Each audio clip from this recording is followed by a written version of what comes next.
Hello, I want to talk about nuclear power. The bottom line is, if you're going to use nuclear power, you got to do it right. You know, who who in the hell would want a Fukushima event? It doesn't do anyone any good. It causes big problems. So if you're going to go with nuclear power, you got to do it right.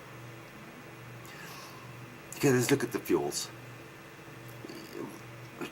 Problem with the carbon fuels, it won't last forever.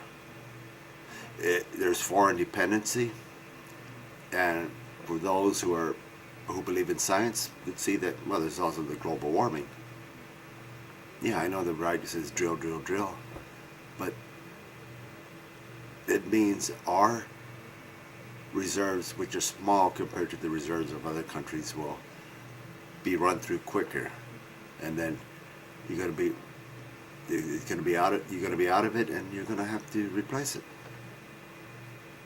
So no matter how you cut it, you can't forever depend on fossil fuels. It's not going to last forever. Okay, I don't see how we can deal without nuclear power.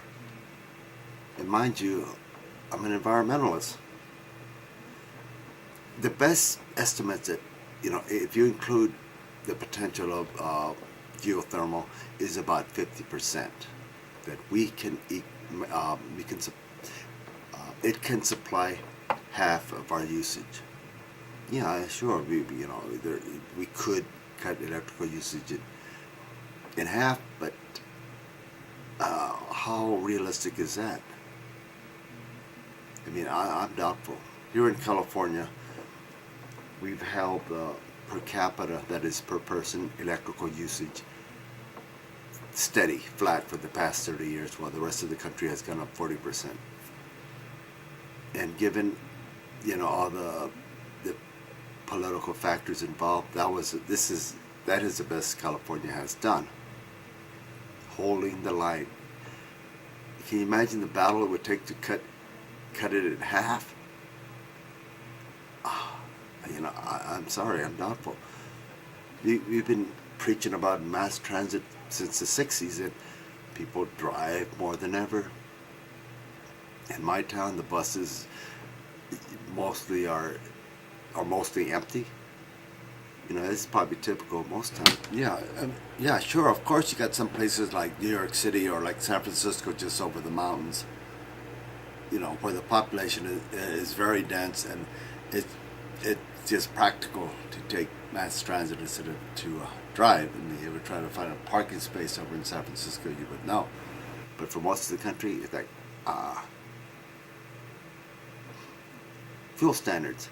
Been upping the fuel standards on cars, yet we are using more fuel than ever. And it's a good recycling. That's also been preached about since the 60s. Yet, even with the recycling, the material, the amount of stuff that's going into the dumps is still going up.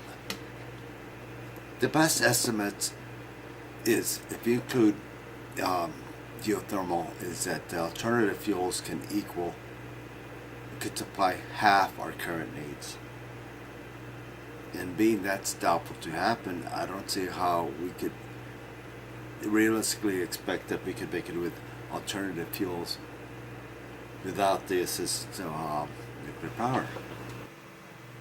So I think we got no choice but to go with nuclear.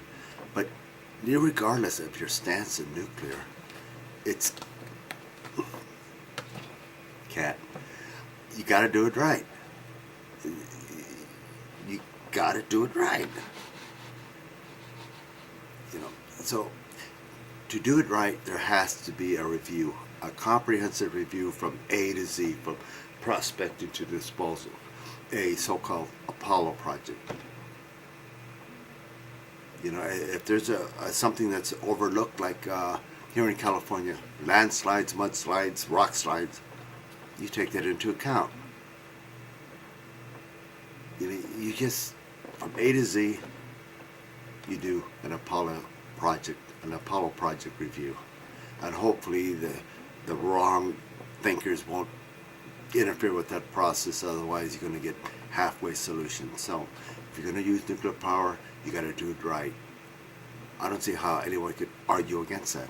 It's just that simple. Bye.